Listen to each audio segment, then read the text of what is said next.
এনএফজেএনএম 2026-এ ভৌতবিজ্ঞানের syllabus কি এবং কোন কোন চ্যাপ্টারগুলি বেশি গুরুত্বপূর্ণ, অর্থাৎ যে অধ্যায়গুলি থেকে বারবার পরীক্ষায় প্রশ্ন আসে সেই সমস্ত চ্যাপ্টারগুলি নিয়ে আজকে ভিডিওটিতে আলোচনা করব। তার আগে চ্যানেলে যারা নতুন আছো তারা অবশ্যই চ্যানেলটিকে সাবস্ক্রাইব করে পাশে থাকো। তো আগে দেখে নিই যে সিলেবাসে কি কি আছে, কি কি চ্যাপ্টারস আমাদেরকে সিলেবাসে পড়তে হবে, তারপর আমি ইম্পর্টেন্ট চ্যাপ্টারগুলি নিয়ে আলোচনা করব।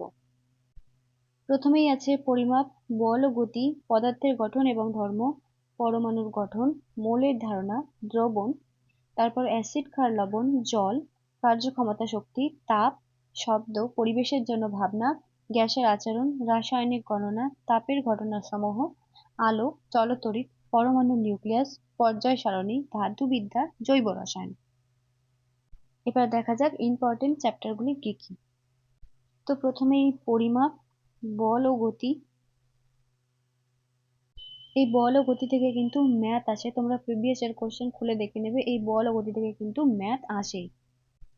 তারপর পরমাণুর গঠন, দ্রবণ, অ্যাসিড, ক্ষার, লবণ, তারপর জল, কার্যক্ষমতা, শক্তি, তাপ এবং শব্দ।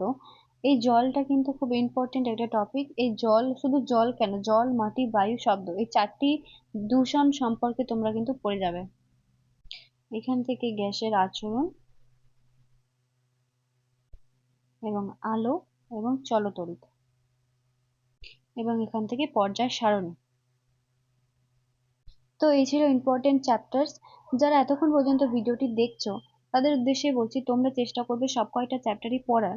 যদি সময় একেবারেই না থাকে তাহলে ইম্পর্টেন্ট চ্যাপ্টারগুলি দেখে যাবে। এই সমস্ত চ্যাপ্টারের নোটস, প্র্যাকটিস সেট এখান থেকেই তোমরা পেয়ে যাবে পিডিএফ আকারে।